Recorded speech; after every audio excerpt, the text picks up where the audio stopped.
Hello friends, welcome to crazy G K trick. दोस्तों, हमारी Indian geography की 10 question series में आपका बहुत बहुत स्वागत है। तो जैसा कि हम इंडियन ज्योग्राफी का पहला टॉपिक जो कि भारत का सामान्य परिचय है, इसको हम डिस्कस कर रहे थे और इसके अंतर्गत ऑलरेडी एक हमारा पार्ट कंप्लीट हो चुका था। ये आज हमारा इसके अंतर्गत दूसरा पार्ट है या फिर दूसरा लेक्चर है। तो यदि आपने पहला वाला पार्ट नहीं देखा है तो आप प्लेलिस्ट में जाकर के देख सकते हैं। तो देखिए, आज का हमारा टॉपिक क्या रहेगा, भारत का सामान्य परिचय या फिर जनरल इंट्रोडक्शन ऑफ इंडिया। इसका एक पार्ट हमने कवर कर लिया है, आज हम इसका सेकंड पार्ट कवर करेंगे और यहाँ पर हम 10 महत्वपूर्ण क्वेश्चन डिस्कस करेंगे और इसके थ्रू बहुत सारी डिटेल भी हम यहाँ पर जानेंगे, जिससे कि आपका इस टॉपिक का एक बहुत अच्छा रिवीजन हो जाए। ठीक है, तो आप वीडियो को अंत तक जरूर देखिए। तो चलिए स्टार्ट करते हैं और पहला क्वेश्चन देखते हैं। तो देखिए, पहला क्वेश्चन है, भारत किस गोलार्ध में स्थित है या फिर किस हेमिस्फीयर में स्थित है। बहुत बार यहाँ से एग्जाम में बच्चों क्वेश्चन आता है, सिंपल सा क्वेश्चन है। ऑप्शन पहले देख लेते हैं, उत्तर पूर्वी गोलार्ध, उत्तर पश्चिमी गोलार्ध, दक्षिण पूर्वी गोलार्ध और दक्षिण पश्चिमी गोलार्ध। तो जो भारत की लोकेशन है वो किस दिशा में, उत्तर पूर्वी गोलार्ध में भारत स्थित है या फिर नॉर्थ ईस्टर्न हेमिस्फीयर में भारत की लोकेशन है। थोड़ा सा हम वर्ल्ड मैप में भी इसको देख लेते हैं तो चीजें आपको बहुत अच्छे से क्लियर होंगी कि कैसे ये उत्तर पूर्वी गोलार्ध में स्थित है। देखिए, ये पूरा हमारा ग्लोब है या फिर अर्थ है, आप ऐसा बोल सकते हैं। यहां से बीचों बीच से पृथ्वी की एक लाइन जाती है जिसको हम बोलते हैं 0 डिग्री अक्षांश, है ना, या फिर इसका नाम है भूमध्य रेखा या फिर इक्वेटर। इसके उत्तर में जो आपको ये पूरा हिस्सा दिख रहा है, इसको हम क्या बोलेंगे, उत्तरी गोलार्ध। इसको बोलते हैं हम उत्तरी गोलार्ध।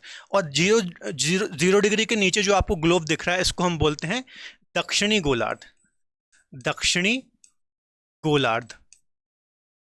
ठीक है, इंग्लिश में बोलेंगे नदर्न हेमिस्फीयर और इंग्लिश में नीचे वाले को बोलेंगे सदर्न हेमिस्फीयर। ठीक है, इसके अलावा 0 डिग्री यहां से देखिए बच्चों, ये देशांतर आई है, यह है 0 डिग्री देशांतर, जो कि लंदन के ग्रीनविच से होकर के गुजरती है और पूरे विश्व का जो टाइम डिसाइड किया जाता है इसको ही आधार मान के किया जाता है ना। तो ये 0 डिग्री अक्षांश और 0 डिग्री देशांतर। अब जरा हम भारत की लोकेशन देख लेते हैं। तो ये भारत हमारा यहां पर स्थित है ना, ये देखिए, ये हमारा यहाँ पर भारत स्थित है, देश स्थित है। तो उत्तरी गोलार्ध हो गया, अक्षांश के हिसाब से देखेंगे, अक्षांश रेखाओं के हिसाब से देखेंगे तो उत्तरी गोलार्ध में भारत स्थित है। और देशांतर रेखाओं के हिसाब से देखेंगे तो ये कौन सा देशांतर हो गया, ये पूर्वी देशांतर हो गया, है ना, 0 डिग्री के ईस्ट में। और ये हो गया पश्चिमी देशांतर, ये हो गया पश्चिमी देशांतर। तो क्या बोलेंगे, भारत की लोकेशन क्या है, उत्तर पूर्वी गोलार्ध, है ना, उत्तरी अक्षांश और पूर्वी देशांतर, आप ऐसे भी बोल सकते हैं पूर्वी देशांतर। उत्तरी अक्षांश और पूर्वी देशांतर में या फिर उत्तर पूर्वी गोलार्ध में भारत की सिचुएशन है या फिर स्थिति है, ये बात आपको याद रखना है। इसके अलावा और भारत की यदि स्थिति आप बताना चाहें तो कैसे बताएंगे कि भारत एशिया महाद्वीप में, जो ये आपको पूरा कॉन्टिनेंट दिख रहा है, ये पूरा कॉन्टिनेंट जो आपको दिख रहा है, इसको हम बोलते हैं बच्चों एशिया कॉन्टिनेंट, एशिया महाद्वीप या फिर एशिया कॉन्टिनेंट, जो कि विश्व का सबसे बड़ा कॉन्टिनेंट है, पॉपुलेशन के अकॉर्डिंग भी और एरिया के अकॉर्डिंग भी। तो हमारा जो भारत है किसका पार्ट है, एशिया कॉन्टिनेंट या फिर एशिया महाद्वीप का पार्ट है। और एशिया महाद्वीप में भी दक्षिण एशिया, यदि आप यहां से एक लाइन ड्रॉ कर दें तो ये वाला जो पूरा हमारा भारत का हिस्सा है वो किस हिस्से में स्थित है, साउथ एशिया या फिर दक्षिण एशिया में। तो कैसे बोलेंगे, हमारा जो देश भारत है यह एशिया महाद्वीप के दक्षिण एशिया, दक्षिण एशिया या फिर साउथ एशिया में स्थित है या फिर साउथ एशिया का पार्ट है। ठीक है, इसके अलावा जो हमारा भारत है ये भारतीय उपमहाद्वीप या फिर इंडियन सब कॉन्टिनेंट का पार्ट है। क्या बोल रहा हूं मैं, भारतीय उपमहाद्वीप, भारतीय उपमहाद्वीप का पार्ट है। अब भारतीय उपमहाद्वीप मतलब क्या है, तो ऐसे देश बच्चों जो इंडियन प्लेट में स्थित हैं, या फिर आप ऐसे भी समझ सकते हैं कि हिमालय के दक्षिण में, यहां पर हिमालय रेंज है भारत और तिब्बत के बीच में, तो हिमालय रेंज के दक्षिण में पूरा ये हिंद महासागर में जो फैले हुए देश हैं, इनको हम बोलते हैं भारतीय उपमहाद्वीप या फिर इंडियन सब कॉन्टिनेंट, है ना।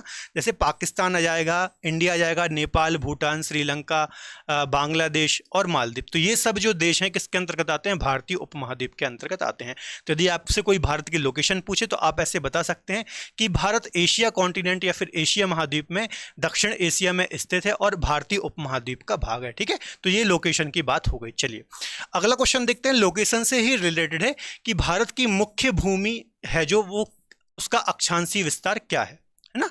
तो थोड़ा ऑप्शन देख लीजिए, 7 4 से 37 डिग्री 6 मिनट, 9 डिग्री 4 मिनट से 13 डिग्री 6 मिनट, 8 डिग्री 4 मिनट से 11 डिग्री 6 मिनट और 8 डिग्री 4 मिनट से 37 डिग्री 6 मिनट। तो क्या आंसर हो जाएगा? 8 4 से 37 डिग्री 6 मिनट। तो डी आंसर बिल्कुल सही हो जाएगा।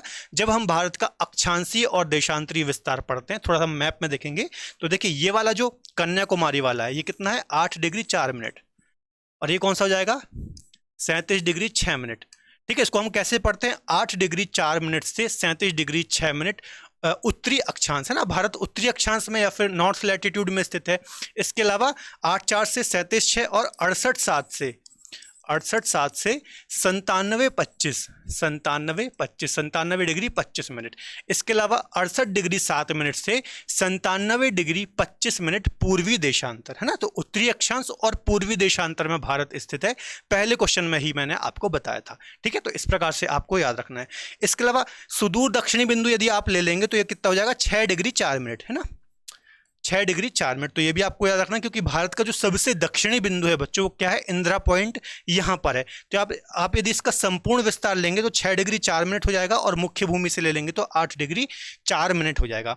इसके अलावा यदि आप इन चारों पॉइंट को इस प्रकार से मिला देंगे ये,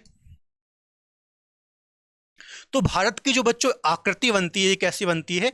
चतुष्कोणीय, चतुष्कोणीय। तो एग्जाम में क्वेश्चन भी आ जाता है कि भारत की आकृति कैसी है, तो चतुष्कोणीय आकृति है भारत की। तो ये बात आपको याद रखना है ना। इसके अलावा सुदूरस्थ यदि मैं पॉइंट की बात करूं तो सबसे उत्तरी पॉइंट कौन सा हो जाएगा? इंदिरा कॉल है ना, यहाँ सबसे दक्षिणी हो जाएगा इंदिरा पॉइंट।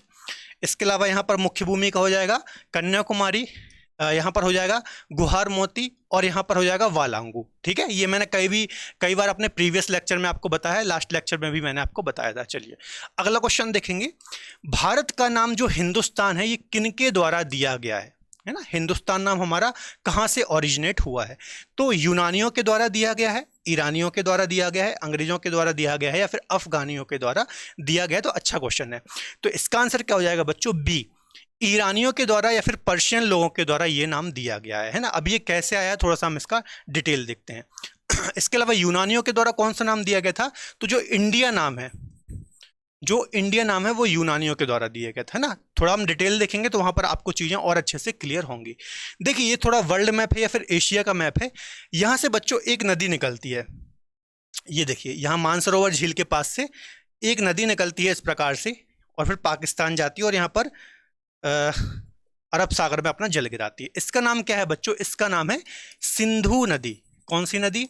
सिंधु नदी या फिर इंडस रिवर है ना। इसके दो नाम है, सिंधु नदी हिंदी में बोलते हैं हम, और इंडस रिवर इसको क्या बोलते हैं? इंडस रिवर इंग्लिश में बोलते हैं है ना। कहाँ से निकलती है? यहाँ तिब्बत रीजन से निकलती है। अब देखिए बच्चों, प्राचीन समय में क्या था ना, प्राचीन समय में कोई ये समुद्री मार्ग तो होते नहीं थे, समुद्र से यातायात तो होता नहीं था बहुत प्राचीन समय में है ना। तो ये वाला आप जो पूरा भारत का हिस्सा देखेंगे, दक्षिणी भारत, यहाँ पर ये वाला हिस्सा देखिए पूरा, ये वाला जो पूरा प्रायद्वीपीय भारत है ना, ये समुद्र से घिरा हुआ है। किससे? समुद्र से घिरा हुआ है। मतलब यहाँ पर अरब सागर है, यहाँ बंगाल की खाड़ी है और नीचे हिंद महासागर है। तो यहाँ तो प्राचीन समय में कोई आ नहीं सकता था। इसके अलावा यहाँ पर आप देखेंगे तो यहाँ पर पूरी ये हिमालय रेंज है। कौन सी रेंज है? हिमालय रेंज है। तो यहाँ से भी कोई भारत में एंटर नहीं कर सकता था, क्योंकि बहुत ऊंची रेंज है, लगभग 6100 मीटर इसकी एवरेज हाइट है ना। तो सिर्फ एक ये वाला रीजन बचता था भारत में एंटर करने के लिए। कौन सा? ये पाकिस्तान साइड वाला, पाकिस्तान अफगानिस्तान वाला। तो सिर्फ यहाँ से ही कोई प्राचीन समय में भारत आ सकता था। अब जब भी लोग प्राचीन समय में बच्चों भारत आते थे, यहाँ से आते थे पाकिस्तान साइड से, अफगानिस्तान साइड से, तो जब भी वो भारत में एंटर करते थे ना, तो उनको एक नदी को जरूर क्रॉस करना पड़ता था, जिसका नाम है इंडस रिवर। क्या नाम है जिसका? Indus river. ये देखिए यहाँ से निकलती है इस प्रकार से। तो उनको इंडस या फिर सिंधु नदी को जरूर क्रॉस करना पड़ता था। तो प्राचीन काल से ही जो सिंधु नदी थी ना, या फिर इंडस रिवर थी, हमारे पूरी भारतीय सभ्यता की, या फिर हमारे भारतीय जो ये पूरा देश है हमारा, इसकी पहचान बनी हुई थी। दुनिया भर में या फिर पूरे विश्व में जो हमारे देश को लोग जानते थे, वो सिंधु नदी या फिर इंडस नदी के नाम से जानते थे। तो यही कारण है कि जो हमारे दो नाम है, एक इंडिया और एक हिंदुस्तान, ये दोनों नाम जो बच्चों आए हैं ना, उसमें किसका हाथ है? तो इसी सिंधु नदी के कारण ये नाम पड़े हैं। देखिए सबसे पहले हिंदुस्तान नाम किसके द्वारा दिया गया? तो हिंदुस्तान नाम जो दिया गया है पर्शियन लोगों के द्वारा दिया गया है। पर्शियन नाम या फिर ईरानी लोगों के द्वारा दिया गया है। जो ईरान देश है, इसका पहले नाम क्या था? पर्शिया है ना, पर्शिया, या फिर इनको फारसी लोग भी, पर्शियन लोग भी बोलते थे, जो यहाँ पर निवास करते थे। तो ये लोग जब भारत आए, है ना, तो इन्होंने सिंधु नदी देखा, इसको, इसका क्या नाम था, सिंधु। ठीक है। अब जो ये पर्शियन लोग होते हैं ना बच्चों, सा को हा प्रोनाउंस करते हैं, सा को हा प्रोनाउंस करते हैं, या फिर सा का प्रोनाउंसिएशन नहीं कर पाते। तो इसी सिंधु से हिंदू बन गया, और इसी हिंदू से फिर हिंदुस्तान का ओरिजिन हुआ। ठीक है। तो किसने दिया है ये? ईरान ने दिया है। आप देखेंगे पाकिस्तान, पाकिस्तान के बगल में अफगानिस्तान, और फिर उसके बगल में ईरान देश है। ठीक है। तो पर्शियन लोगों के द्वारा या ईरानी लोगों के द्वारा हिंदुस्तान नाम दिया गया है। इसके अलावा इंडिया नाम कहाँ से आया? तो इंडिया नाम भी देखते हैं। यहाँ पर एक आप देखेंगे यूनान देश है ना, यूरोप कॉन्टिनेंट में। तो जब यूनानी लोग भारत आए तो उनका भी यही केस था, इस नदी को जब उन्होंने क्रॉस किया, ठीक है, जिसका नाम क्या था? इंडस। ठीक है। तो इसी इंडस से इंडिया बना, जो कि यूनानियों के द्वारा दिया गया है। तो आई थिंक ये दो नाम आपको क्लियर हुए होंगे कि कहां से इसका नाम आया है। इसके अलावा कुछ अन्य नाम भी हम देख लेते हैं इंडिया के। जैसे देखिए, एक भारत नाम है, आपको पता होगा राजा दुष्यंत और रानी जो शकुंतला थी, महाभारत पुराणों में इनकी कथाएं हैं, तो उनके जो पुत्र थे भरत, उनके नाम पर हमारे देश का नाम भारत पड़ा। इसके अलावा इंडिया नाम अभी मैंने बताया यूनानियों के द्वारा दिया गया है, ग्रीक्स के द्वारा दिया गया है। हिंदुस्तान नाम अभी मैंने आपको एक्सप्लेन किया, ईरान या फिर पर्शियन लोगों के द्वारा दिया गया है, ईरानियों के द्वारा दिया गया है। आर्यवर्त की बात करें तो बच्चों, आर्यों का जो निवास स्थान था, है ना, जो मध्य एशिया साइड से आए थे, तो उनके निवास स्थान को ही आर्यवर्त कहा गया। इसके अलावा जम्बूद्वीप, प्राचीन ग्रंथों में जम्बूद्वीप भी देखने को मिलता है। हमारा जो इंडियन सब कॉन्टिनेंट वाला पार्ट है, इसको जम्बूद्वीप कह के पुकारा जाता था, है ना। इसके अलावा यदि बात की जाए हमारे भारतीय संविधान में कौन कौन से नामों का उल्लेख मिलता है या देखने को मिलते हैं, तो दो नामों का उल्लेख हमारे इंडियन कॉन्स्टिट्यूशन या फिर भारतीय संविधान में भी देखने को मिलते हैं। कौन कौन से? इंडिया और भारत, ये दो नाम हमारे संविधान में देखने को मिलते हैं। जैसे आप प्रस्तावना भी पढ़ते होंगे, हम भारत के लोग या फिर we the people of India, तो ये दो नाम हमें देखने को मिलते हैं ना। तो यहां से भी क्वेश्चन आ सकता है कि हमारे संविधान में कौन कौन से नामों का उल्लेख है, तो आपको पता होना चाहिए इंडिया और भारत का उल्लेख हमें मिलता है। इसके अलावा ओवरऑल देखा जाए तो इतने नाम हमारे भारत के हैं। ठीक है। तो याद रखना है कहां कहां से इन नामों का ओरिजिन हुआ है। चलिए अगला क्वेश्चन देखेंगे बच्चों। संलग्न क्षेत्र होता है, जो समुद्री सीमा होती है उसमें जो संलग्न क्षेत्र या फिर कंटेजियस जोन होता है, उसका क्षेत्र कितना होता है? तो 12 नॉटिकल मील, 200 नॉटिकल मील, 24 नॉटिकल मील, या फिर 32 नॉटिकल मील। तो इसका आंसर हो जाएगा बच्चों सी, 24 नॉटिकल मील का क्षेत्र होता है संलग्न क्षेत्र या फिर कंटेजियस जोन। थोड़ा हम इसको डिटेल में देखेंगे। देखिए, एक नॉटिकल मील बराबर कितना होता है? एक नॉटिकल मील बराबर 1.852 किलोमीटर, है ना। एक नॉटिकल मील बराबर कितना होता है? 1.852 किलोमीटर होता है। थोड़ा सा हम जितने भी क्षेत्र होते हैं समुद्री सीमा में उनको भी डिस्कस कर लेते हैं, है ना। देखिए, ये हमारा इंडिया है, ये पूरी हमारी कोस्ट लाइन है। तो सबसे पहले जो क्षेत्र होता है ना बच्चों, 12 समुद्री मील तक का, इसको हम क्या बोलते हैं? तो इसको हम बोलते हैं प्रादेशिक समुद्री सीमा या फिर टेरिटोरियल सी। क्या बोलते हैं? प्रादेशिक समुद्री सीमा या फिर टेरिटोरियल सी। ये आखिर होती क्या है, थोड़ा डिटेल भी देख लेते हैं। जिस प्रकार से ये पूरे स्थल भाग में हमारे अधिकार होते हैं ना, उसी प्रकार से 12 नॉटिकल मील तक के जितना भी क्षेत्र होता है समुद्र में, उस पर भी संपूर्ण अधिकार होते हैं उस देश के, है ना। या जैसे इंडिया का जो 12 समुद्री मील या फिर 12 नॉटिकल मील का क्षेत्र होगा ना, उस पर, उस क्षेत्र में भारत के सभी अधिकार होंगे। जैसे सभी प्रकार के संसाधनों के दोहन का पूर्ण अधिकार होता है। ठीक है। इसके अलावा दूसरा क्षेत्र होता है बच्चों 12 से 24 या फिर 24 समुद्री मील तक का जो क्षेत्र होता है, इसे हम बोलते हैं संलग्न क्षेत्र, जो कि हमारा क्वेश्चन था, या फिर बोलते हैं कंटीजियस जोन, इसको हम बोलते हैं।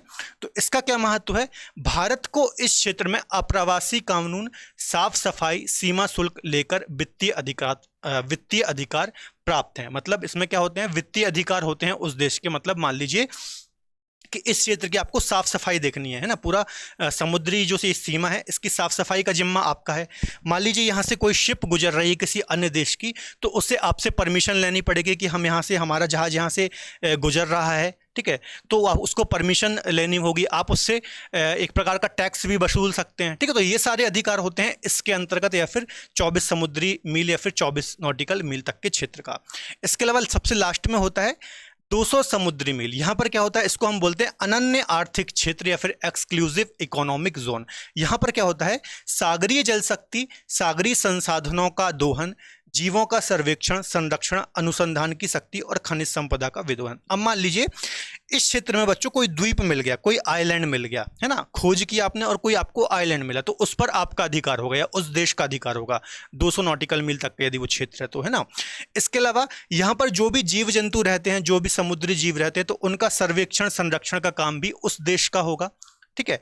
और मान लीजिए यहाँ पर कोई खनिज संसाधन मिला, ऑयल मिला, पेट्रोलियम मिला, तो उस पर भी उसी देश का अधिकार होगा, ठीक है। तो ये जो तीनों समुद्री सीमा है 12, 24 और 200 की, पहली है प्रादेशिक समुद्री सीमा, फिर है संलग्न समुद्री सीमा और फिर है अनन्य आर्थिक क्षेत्र। तो यहाँ से एग्जाम में कई बार क्वेश्चन पूछा जाता है कि इनका क्या महत्व है और ये चीज़ें क्या होती हैं। इसके अलावा इनके अंदर एक और लाइन होती है ना, इस प्रकार से, जैसे देखिए जो हमारा तटीय क्षेत्र होता है ना, ये काफ़ी कटा फिटा होता है, कोई जरा सा क्षेत्र देखिए जैसे अंदर घुसा है फिर बाहर है, तो इसको सम करने के लिए ना एक प्रकार से एक लाइन खींची जाती है इस प्रकार से, इस प्रकार से। इसको हम बोलते हैं आधार रेखा, है ना, इसको क्या बोलते हैं, आधार रेखा।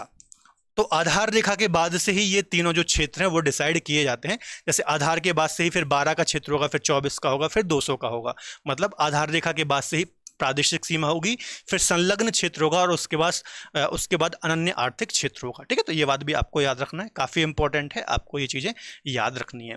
चलिए अगला क्वेश्चन है, फिफ्थ क्वेश्चन है, मैकमोहन रेखा या फिर मैकमोहन जो लाइन है ये कहां पर या फिर किन दो देशों के मध्य में स्थित है। ऑप्शन है भारत चीन, भारत पाकिस्तान, भारत नेपाल और भारत बांग्लादेश। तो सिंपल सा क्वेश्चन है, भारत और चीन या फिर भारत और तिब्बत के मध्य में ये इस लाइन का निर्धारण किया गया है। कहाँ पर है जरा इसको और देख लेते हैं हम इंडिया के मैप में। देखिए ये जो अरुणाचल प्रदेश है ना बच्चों, ये अरुणाचल प्रदेश, ये तो इस रीजन में ये मैकमोहन लाइन खींची गई है। एक बात याद रखना, यहाँ और कहीं नहीं खींची गई है ना। इसका जो निर्धारण किया गया है 1914 के टाइम में जो शिमला समझौता हुआ था तात्कालीन ब्रिटिश सरकार और तिब्बत के मध्य में, ठीक है। तो इस रीजन में ये मैकमोहन लाइन खींची गई थी, तो आपको याद रखना है। वर्तमान में तो ये चीन और भारत के मध्य में है, लेकिन जब ये खींची गई थी तो ब्रिटिश सरकार, क्योंकि ब्रिटिश का रूल था यहाँ पर, तो ब्रिटिश सरकार और तिब्बत के मध्य में इसका निर्धारण किया गया था, ठीक है। चलो थोड़ा और देख लेते हैं। जैसे मैकमोहन लाइन हो गई, ये तो मैंने आपको बता दिया भारत और चीन के मध्य में है वर्तमान में। रेड क्लिफ आपको पता ही होगा, भारत और पाकिस्तान के मध्य में है। आज़ादी के बाद इसको खींचा गया था। जीरो लाइन जो है ये बांग्लादेश और त्रिपुरा के मध्य में है। इसके अलावा LOC लाइन ऑफ कंट्रोल, ये भारत और पाकिस्तान के मध्य में है। LAC कहाँ पर है, वास्तविक नियंत्रण रेखा इसको हिंदी में बोलते हैं, ये भारत और चीन के मध्य में है। ड्यूरेंट लाइन की यदि हम बात करें तो वर्तमान में ये अफगानिस्तान और पाकिस्तान के मध्य में है। जब इसका निर्धारण बच्चों किया गया था तो इंडिया और अफगानिस्तान के मध्य में किया गया था, लेकिन फिर पाकिस्तान बन गया 1947 में, तो वर्तमान में ये पाकिस्तान और अफगानिस्तान के मध्य में है, ठीक है। थोड़ा सा ये LOC LAC को और समझ लेते हैं। देखिए ये पूरा हमारा इंडिया का मैप है, लद्दाख और जम्मू कश्मीर वाला। तो यदि यहाँ से देखिए ये जो पूरी रेड लाइन है ना, ये इसको हम बच्चे बोलते हैं LAC। क्या बोलते हैं, LAC, इसको हम बोलते हैं LAC, ठीक है। और ये वाला कौन सा क्षेत्र है पूरा, जो ये वाला पूरा क्षेत्र है ये, इसको हम बोलते हैं अक्साई चीन। मतलब ऐसा क्षेत्र, भारत का ऐसा क्षेत्र जिस पर चीन ने जबरन कब्जा करके रखा है ना। 1962 में जो वॉर हुई थी उसमें आपको पता होगा इस क्षेत्र में कब्जा कर लिया था चीन में। तो भारत और ये अक्साई चीन के मध्य में जो बॉर्डर है उसको हम बोलते हैं LAC line of actual control. इसके अलावा ये वाला रीजन देखिए पूरा, ये है ना, ये इसको हम बोलते हैं बच्चों LOC, है ना। इसको हम क्या बोलते हैं, पाक अधिकृत कश्मीर। क्या बोलते हैं, पाक अधिकृत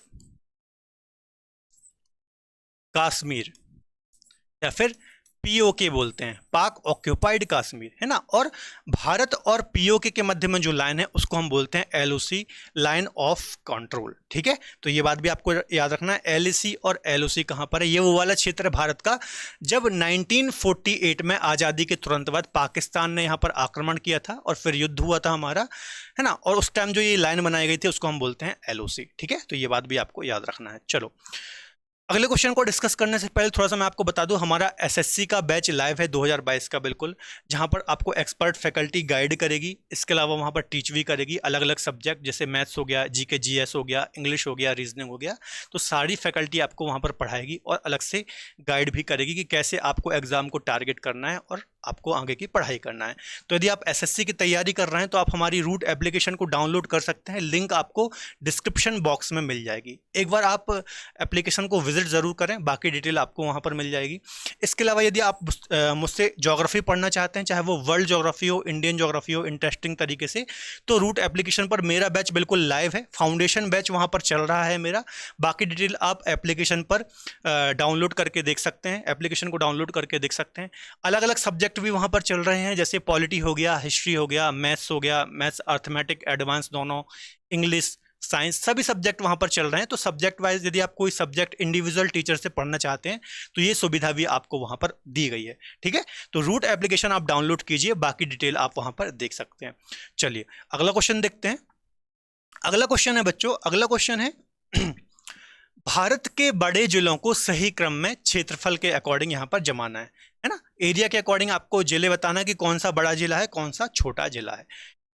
तो देखिए पहला ऑप्शन है कच्छ, लेह, जैसलमेर। इसमें बोल रहा है कि जैसलमेर सबसे बड़ा है, ठीक है। तो इनमें आपको बताना है। तो सबसे बड़े यदि हम जिले की बात करें बच्चों, तो कच्छ सबसे बड़ा है, फिर लेह आता है सेकंड नंबर पर, और फिर आता है जैसलमेर, है ना। सबसे बड़ा कौन सा है? कच्छ जिला है, फिर लेह है, और फिर कौन सा है? जैसलमेर जिला थर्ड पे आता है, ठीक है। तो इसको हम थोड़ा और भी देख लेते हैं कि कौन कौन से बड़े जिले हैं। थोड़ा यहाँ पर देख लीजिए, मैंने आपको यहाँ पर एरिया भी बताया है। देखिए कच्छ जिला सबसे बड़ा है, 45,674 वर्ग किलोमीटर इसका क्षेत्रफल है, ठीक है। तो चूंकि सबसे बड़ा जिला है, गुजरात राज्य में आता है, आपको पता होगा, इस रीजन में है ये, ठीक है। तो इसका आपको एरिया भी याद रखना है, क्योंकि जो सिविल सर्विसेज जैसे एग्जाम होते हैं तो उसमें आपको एरिया भी पूछ सकता है ना। बाकी वनडे वाले जो बच्चे हैं उनको एरिया याद करने की उतनी आवश्यकता नहीं है। लेह सेकंड नंबर पर आता है, आपको पता होगा, यहाँ पर लद्दाख वाले रीजन में है, ठीक है। इसके अलावा थर्ड में आता है जैसलमेर। और यदि मैं आपको बताऊं तो बीकानेर, बाड़मेर, जोधपुर, नागपुर, अहमदाबाद, पूरे याद करने की जरूरत नहीं है। स्टार्टिंग के 4-5 याद कर लेंगे तो आपका काम चल जाएगा, ठीक है। लेकिन स्टार्टिंग के 2-3 तो आपको बिल्कुल रटे होने चाहिए, कच्छ, लेह और जैसलमेर, ठीक है। चलिए इसके अलावा सबसे छोटा जो जिला है वो कौन सा है बच्चों? तो माहे, जो कि पुडुचेरी केंद्र शासित प्रदेश या फिर यूनियन टेरिटरी के अंतर्गत आता है, केरल में है ना। कहां पर है? केरल में। जैसा कि आपको पता होगा, जो पुडुचेरी या फिर पांडिचेरी है, उसके जो जिले हैं अलग अलग राज्यों में फैले हुए हैं, जैसे केरल हो गया, तमिलनाडु हो गया, आंध्र प्रदेश हो गया। तो जो माहे सबसे छोटा जिला है, लगभग 9 वर्ग किलोमीटर का इसका एरिया है। तो ये केरल की सीमा में आता है या फिर केरल राज्य के अंतर्गत आता है, ठीक है। जबकि राजनीतिक रूप से ये पुदुचेरी का पार्ट है, जो कि एक यूनियन टेरिटरी है, ठीक है। चलिए अगला क्वेश्चन देखते हैं। क्षेत्रफल के क्रम में भारत के 3 बड़े राज्य बताइए अकॉर्डिंग टू एरिया। जो भारत के लार्जेस्ट स्टेट है उनको आपको बताना है। तो आपको पता ही होगा, राजस्थान सबसे बड़ा है, फिर मध्य प्रदेश आता है, और फिर महाराष्ट्र आता है, ठीक है। तो ए ऑप्शन ही बिल्कुल सही हो जाएगा। राजस्थान, मध्य प्रदेश और महाराष्ट्र क्रमशः भारत के सबसे बड़े राज्य हैं अकॉर्डिंग टू एरिया। और पॉपुलेशन में सबसे बड़ा कौन है? तो उत्तर प्रदेश की पॉपुलेशन सबसे ज्यादा है ना। जनसंख्या की बात करेंगे तो उत्तर प्रदेश, और एरिया की बात करेंगे तो, या फिर क्षेत्रफल की बात करेंगे तो राजस्थान सबसे बड़ा राज्य है, ठीक है। थोड़ा मैप में देख लीजिए, देखिए ये पूरा राजस्थान है सबसे बड़ा, सेकंड पर आता है एमपी, बीच में है, फिर आता है महाराष्ट्र, फिर फोर्थ में आता है बच्चों उत्तर प्रदेश, यूपी, है ना, ये 4th नंबर पर आता है। 5th की यदि आप बात करेंगे तो 5th पे आता है गुजरात, और फिर 6th की बात करेंगे तो फिर आता है कर्नाटक। यहाँ पर कौन सा? कर्नाटक, ठीक है। तो ये 5-6 राज्य आपको पता होना चाहिए, क्योंकि कई बार जमाने को दे देता है, ठीक है। तो एक बार मैं फिर से रिवाइज कर देता हूं आपको। सबसे बड़ा कौन सा है? सबसे बड़ा राजस्थान, फिर मध्य प्रदेश, महाराष्ट्र, 4th में यूपी, गुजरात, और फिर कर्नाटक। तो ये भारत के सबसे बड़े राज्य हैं अकॉर्डिंग टू एरिया, याद रखना है आपको, इंपॉर्टेंट है। अगला क्वेश्चन देखते हैं। निम्न द्वीपों के युग्मों में से कौन सा 10 डिग्री चैनल द्वारा अलग किया जाता है? मतलब 10 डिग्री चैनल किन 2 द्वीपों के मध्य में है? अंडमान निकोबार, निकोबार सुमात्रा, मालदीव, लक्षद्वीप, सुमात्रा और जावा। तो अच्छा सिंपल सा क्वेश्चन है, कई बार आता है एग्जाम में, अंडमान और निकोबार। और यदि आप इसमें थोड़ा डीप में जाएंगे तो छोटा अंडमान और कार निकोबार, कार निकोबार, है ना। तो ये आपको याद रखना। देखिए अंडमान निकोबार में बहुत सारे छोटे बड़े द्वीप हैं, तो छोटा अंडमान जो द्वीप है और जो कार निकोबार द्वीप है उसके मध्य में 10 डिग्री चैनल है ना। 10 डिग्री चैनल, चैनल क्या होता है देख लेते हैं। जैसे मान लीजिए एक क्षेत्र यहाँ पर है, कोई द्वीप है या कोई क्षेत्र होता है, एक क्षेत्र यहाँ पर है ना, और यहाँ पर जो ये जलीय निकाय है, मान लीजिए ये पूरा जलीय क्षेत्र है, तो ये जलीय निकाय जो इनको सेपरेट कर रहा है इसको हम बोलते हैं चैनल, ठीक है। तो याद रखना है आपको। कुछ अन्य चैनल भी देख लेते हैं। जैसे आप 8 डिग्री चैनल देखेंगे, यहाँ पर आप देखेंगे दक्षिण में हिंद महासागर में एक छोटा सा द्वीप है जिसको हम बोलते हैं मालदीव। यहाँ पर मैं आपको साइड में बना देता हूँ मालदीव, है ना। तो मालदीव ये छोटा सा द्वीप है, मान लीजिए इसकी लोकेशन नीचे है लेकिन जगह नहीं है इसलिए मैं आपको यहाँ बता रहा हूँ। तो मालदीव, और यहाँ पर आप देखेंगे तो लक्षद्वीप है ना, हमारे यहाँ पर अरेबियन सी में देखेंगे लक्षद्वीप समूह है, और यहाँ पर लक्षद्वीप का ही पार्ट है एक मिनिकाय द्वीप। तो लक्षद्वीप और मिनिकाय के बीच में एक चैनल है और मिनिकाय और मालदीव के बीच में एक चैनल है, तो इसको हम बोलते हैं 8 डिग्री चैनल और इसको हम बोलते हैं 9 डिग्री चैनल, ठीक है। याद कैसे रखना है, सबसे नीचे आप हिंद महासागर में देखेंगे मालदीव, है ना, हिंद महासागर में नीचे आपको यहाँ कहीं मिलेगा। तो मालदीव जो कि एक सबसे छोटा देश है एशिया कॉन्टिनेंट का, एशिया महाद्वीप का जनसंख्या और क्षेत्रफल के अनुसार सबसे छोटा देश है मालदीव, है ना। तो मालदीव और मिनिकाय द्वीप के मध्य में ये कौन सा द्वीप है, मिनिकाय। मालदीव और मिनिकाय के मध्य में है 8 डिग्री चैनल, मिनिकाय और लक्षद्वीप के मध्य में है 9 डिग्री चैनल, है ना। जो मिनिकाय है बच्चों ये लक्षद्वीप का ही पार्ट है, तो यहाँ से एग्जाम में क्वेश्चन आ जाते हैं 8 डिग्री चैनल कहाँ है, 9 डिग्री चैनल कहाँ है। और एक कोको चैनल है, कोको चैनल देख लेते हैं। यहाँ पर एक कोको द्वीप समूह है, कोको द्वीप समूह है या फिर कोको आइलैंड है, ग्रुप ऑफ आइलैंड है। इसके अलावा यहाँ पर उत्तरी अंडमान है, क्या है, उत्तरी अंडमान या फिर नॉर्थ अंडमान है। तो इनके मध्य में जो चैनल है उसको हम बोलते हैं बच्चों कोको चैनल। और जो कोको आइलैंड है ये किसका हिस्सा है, ये म्यांमार जो यहाँ पर कंट्री है, म्यांमार का ये पार्ट है कोको द्वीप। और वर्तमान में म्यांमार ने ये कोको द्वीप किसको दे रखा है, चाइना को दे रखा है, और उस पर चाइना अपना एयरवेज वगैरह भी बना रहा है, ठीक है। तो ये कुछ चैनल मैंने आपको बताए हैं, याद रखना है, इंपॉर्टेंट है। चलिए अगला क्वेश्चन देखेंगे। अगला क्वेश्चन है बच्चों, निम्न में से कौन सा कथन सत्य है ना। तो देखिए पहला स्टेटमेंट बोल रहा है भारत के स्थल सीमा की लंबाई 15,200 किलोमीटर है, तो बिल्कुल सही बात है। दूसरा है भारत की समुद्री तटीय सीमा की लंबाई 7516.6 है। लास्ट लेक्चर में मैंने आपको बताया था, बिल्कुल सही है। जिन भी बच्चों ने लास्ट लेक्चर नहीं देखा है आप देख सकते हैं, प्लेलिस्ट फॉलो कर सकते हैं। लद्दाख भारत का एक शीत मरुस्थल है, तो यह भी बिल्कुल सही बात है ना। तो देखिए भारत की स्थलीय सीमा 1 और 2 3 बिल्कुल सही आंसर हो जाएगा, डी आंसर इसका बिल्कुल सही हो जाएगा। इनको थोड़ा हम एक्सप्लेन कर लेते हैं। यदि आप इंडिया का मैप देखेंगे तो यहाँ गुजरात से आप इस प्रकार से चलना प्रारंभ करेंगे, ठीक है। ये वाली जो पूरी बच्चों हमारी लंबाई है इसको हम बोलते हैं भारत की स्थलीय सीमा। क्या बोलते हैं, भारत की स्थलीय सीमा 15,200 किलोमीटर इसकी लंबाई है ना। इसके अलावा यहां से आप चलना स्टार्ट करेंगे यहां तक, और यहाँ पर लक्षद्वीप द्वीप समूह है हमारा, और यहाँ पर ये अंडमान निकोबार है। इनकी तटरेखा को यदि आप जोड़ लेंगे तो 7516.6 किलोमीटर ये निकल के आएगी। अब मुझे आप कमेंट में बताइए, लास्ट लेक्चर में मैंने आपको बहुत अच्छे से बताया था, भारत की जो मुख्य भूमि की तटीय रेखा है ये वाली, मतलब गुजरात से लेकर के पश्चिम बंगाल तक, तो इसकी लंबाई कितनी है आप मुझे कमेंट में बताइए ना। लास्ट लेक्चर में मैंने आपको बहुत अच्छे से बताया था। इसके अलावा ठीक है, तो ये हो गया। इसके अलावा तीसरा स्टेटमेंट क्या था कि लद्दाख भारत का एक शीत मरुस्थल है। तो जैसा कि लद्दाख आपको पता होगा हिमालय की वृष्टि छाया क्षेत्र में आता है ना। वृष्टि छाया क्षेत्र मतलब ऐसा क्षेत्र, मान लीजिए हिमालय है, ठीक है, और यहाँ से पवनें आती हैं इस प्रकार से, है ना। तो इसका जो अपोजिट साइड वाला रीजन होता है इसको हम बोलते हैं वृष्टि छाया क्षेत्र, जहाँ पर वर्षा बहुत कम होती है। तो जो लद्दाख रीजन है ये हिमालय के वृष्टि छाया क्षेत्र में आता है। यहाँ पर वर्षा बहुत कम होती है, रेनफॉल बहुत कम होता है, लगभग 9 सेंटीमीटर वर्षा होती है लद्दाख रीजन में, इसलिए यह भारत का शीत मरुस्थल या फिर ठंडा मरुस्थल कहा जाता है, ठीक है। जहां पर भी वर्षा बहुत कम होती है तो वो मरुस्थलीय क्षेत्र में चेंज हो जाता है। तो भारत में भी 2 मरुस्थल हैं, एक तो यहाँ पर थार मरुस्थल आपको देखने को मिलता होगा जो कि गर्म मरुस्थल है राजस्थान रीजन में, पश्चिमी राजस्थान में, और यहाँ पर आपको लद्दाख मरुस्थल देखने को मिलता है जो कि शीत मरुस्थल है। और पूरे भारत में जो सबसे कम वर्षा होती है बच्चों यही होती है 9 सेंटीमीटर, ठीक है, न्यूनतम वर्षा होती है। तो ये पॉइंट भी आपको याद रखना है। चलिए आज का लास्ट क्वेश्चन देखते हैं। जम्मू कश्मीर व लद्दाख को वर्तमान स्वरूप कब दिया गया, है ना, जो जम्मू कश्मीर और लद्दाख 2 यूनियन टेरिटरी कुछ टाइम पहले ही अस्तित्व में आई हैं, तो इनको कब वर्तमान स्वरूप दिया गया? तो काफी इंपॉर्टेंट क्वेश्चन है। 31 अक्टूबर 2019, 31 अक्टूबर 2020, 15 अगस्त 2019 या फिर 15 अगस्त 2020। तो इसका आंसर हो जाएगा 31 अक्टूबर 2019 को लद्दाख और जो जम्मू कश्मीर है इनको यूनियन टेरिटरी बनाया गया। इससे पहले आपको पता होगा जम्मू कश्मीर एक राज्य होता था हमारे भारत का, जहां पर धारा 370 लगी हुई थी। 370 को हटाया गया और लद्दाख और जम्मू कश्मीर 2 नई यूनियन टेरिटरी या फिर केंद्र शासित प्रदेश बनाए गए, है ना। और ये 31 अक्टूबर 2019 डेट आपको याद रखना है। इस टाइम से यहाँ पर ये प्रभावी हुए थे, मतलब केंद्र शासित प्रदेशों के रूप में। और जो ये 31 अक्टूबर की डेट है, ये सरदार पटेल की क्या है, जयंती भी है। ठीक है, तो ये बात भी आपको याद रखना है।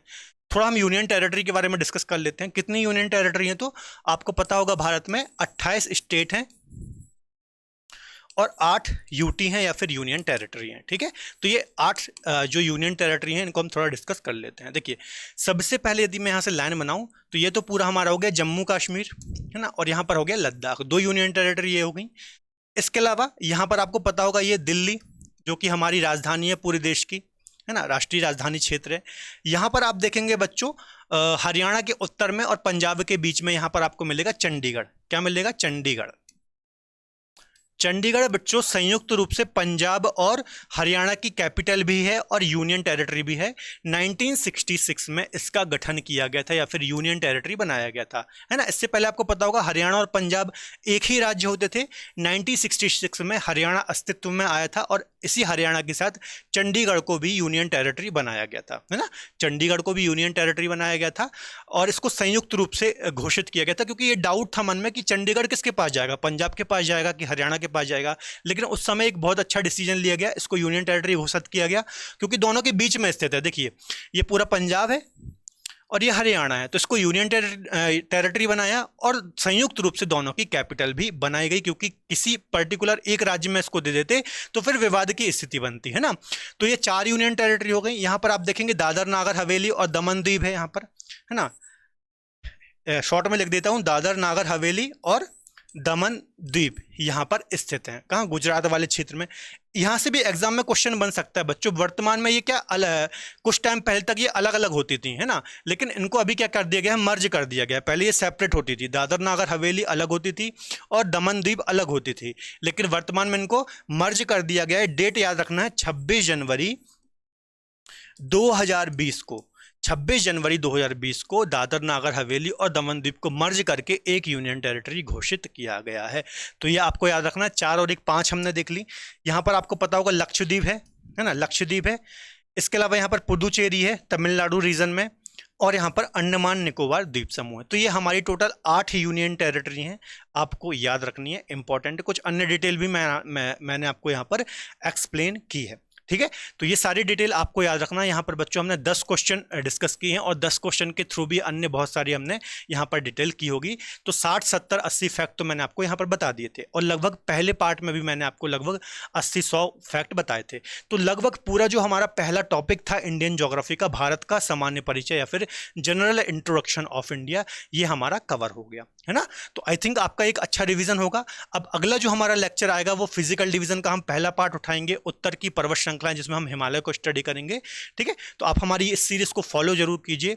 तो बच्चों आज के लिए इतना ही। इसके अलावा यदि आप मुझसे इंडियन ज्योग्राफी पढ़ना चाहते हैं तो रूट एप्लीकेशन पर मुझसे पढ़ सकते हैं। ठीक है, तो मिलेंगे अगले लेक्चर में। यदि आपको आज का वीडियो लेक्चर पसंद आए तो प्लीज़ वीडियो को लाइक करें, इसके अलावा अपने दोस्तों के साथ शेयर करें। मिलते हैं अगले बेहतर लेक्चर में, तब तक के लिए धन्यवाद। जय हिंद।